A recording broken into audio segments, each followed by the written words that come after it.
नमस्कार, स्वागत आपका। मैं हूं आपके साथ मनोरा सक्सेना। जंग के बीच ईरान ने मांगी भारत से मदद। राजदूत बोले ये काम सिर्फ वही कर सकता है।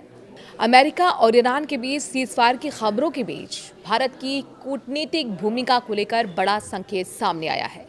भारत में ईरान के राजदूत डॉक्टर मोहम्मद फतेह अली ने साफ तौर पर कहा कि पश्चिमी एशिया में बढ़ते तनाव को कम करने में भारत प्रभावी भूमिका निभा सकता है।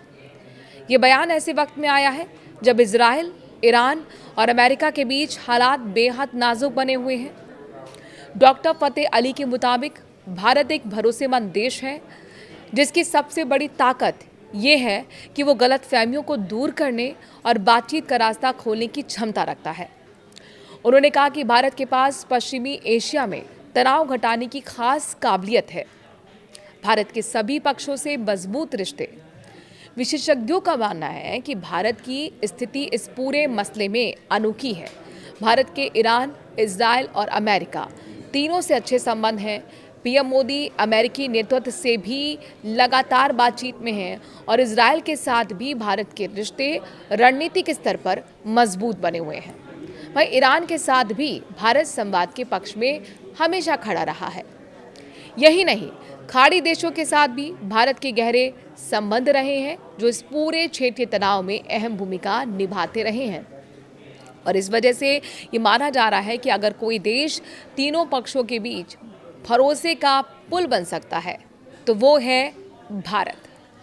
क्या भारत मध्यस्थता करेगा? सवाल बड़ा है। हालांकि रणनीतिक मामलों के जानकार मानते हैं कि भारत की क्षमता के बावजूद मौजूदा हालात में औपचारिक मध्यस्थता आसान नहीं है। रक्षा और कूटनीति विशेषज्ञ रविंद्र सचदेवा का कहना है कि ईरानी राजदूत का बयान भारत के प्रति सकारात्मक सोच को दिखाता है, लेकिन ज़मीनी हालात बेहद जटिल हैं।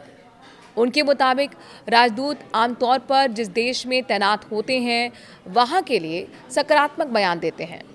ऐसे में फिलहाल ये साफ नहीं है कि भारत वास्तव में मध्यस्थ की भूमिका में उतर पाएगा या फिर नहीं।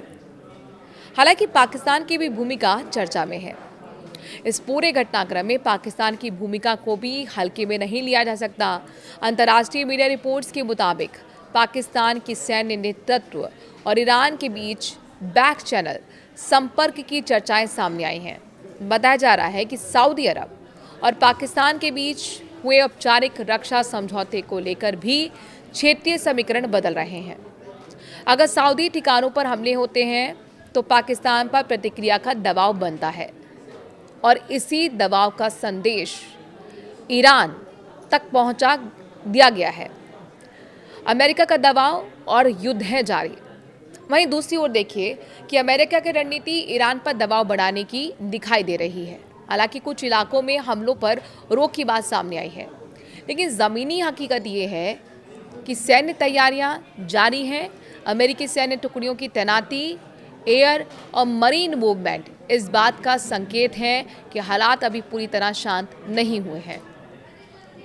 वहीं अब सवाल है कि भारत से क्या उम्मीदें हैं। इन तमाम समीकरणों के बीच भारत को एक ऐसे देश के रूप में देखा जा रहा है जिसकी बात अमेरिका, इजराइल और ईरान तीनों सुनने को तैयार हो सकते हैं। अगर भारत कोई पहल करता है तो ये पश्चिमी एशिया की राजनीति में एक टर्निंग पॉइंट साबित हो सकता है। हालांकि आपको क्या लगता है कि भारत को इसमें मध्यस्थता करनी चाहिए या फिर नहीं?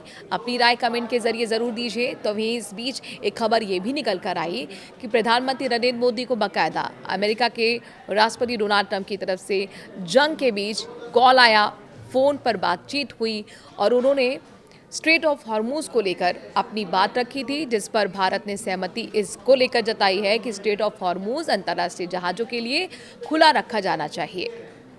वही जानकारी ये भी मिल रही है, कई मीडिया रिपोर्ट्स बताती हैं कि पाकिस्तान के ज़रिए अमेरिका ने एक शांति प्रस्ताव ईरान तक पहुंचाया है, जिसमें ये बताया गया है कि आखिरकार जंग को कैसे रोका जा सकता है। उसमें कुछ शर्तें अमेरिका ने अपनी तरफ से रखी हैं। सबसे पहली शर्त ये रखी गई है कि स्ट्रेट ऑफ हॉर्मूज को अंतर्राष्ट्रीय जहाज़ों के लिए खुला रखा जाए। साथ ही परमाणु कार्यक्रम अगर ईरान रोकता है तो फिर जो अमेरिका की तरफ से प्रतिबंध लगाए गए हैं उनमें थोड़ी ढील दी जा सकती है। हालांकि इस शांति प्रस्ताव को लेकर ईरान का क्या सोचना है, क्या मानना है, ये तस्वीर कुछ ही आने वाले दिनों में साफ हो जाएगी। लेकिन 5 दिन का ये जो ब्रेक जंग को लेकर अमेरिका ने लगाया, उसके पीछे जो एक्सपर्ट्स हैं वो मानते हैं कि एक युद्ध की रणनीति होती है। इसमें अपने आप को किस तरीके से अगली रणनीति के लिए तैयार करना है, कैसे तमाम जो इक्विपमेंट्स हैं उनको इकट्ठा करना है, आगे कैसे बढ़ना है, इसको लेकर एक सोच विचार किया जाता है। तो ये जो जंग के बीच में अगर ब्रेक होती है तो ये सोच कर लिया गया एक फैसला होता है, ताकि युद्ध को और भी आगे आने वाले वक्त में धार दिया जाए। हालांकि कुछ एक्सपर्ट्स की राय इसमें दुविधा है। उनका मानना है कि हो सकता है कि बैक चैनल बातचीत हो, जिस तरीके से पाकिस्तान को लेकर भी ये बातें सामने आई हैं। तो क्या ये बातचीत का चैनल खुलेगा? क्या जंग इन 5 दिनों में माना जाए कि रुकेगी, या फिर और भी विनाशकारी आगे आने वाले दिनों में साबित होगी? ये देखना होगा। बहरहाल ये जंग आपको कहाँ जाती हुई दिख रही है? आप अपनी राय ज़रूर रखिए। और क्या भारत को ज़रूरत है मध्यस्थता करने की? ईरान के राजदूत ने जो बोला उस पर आप क्या सोचते हैं? अपनी कमेंट के ज़रिए राय ज़रूर रखिए।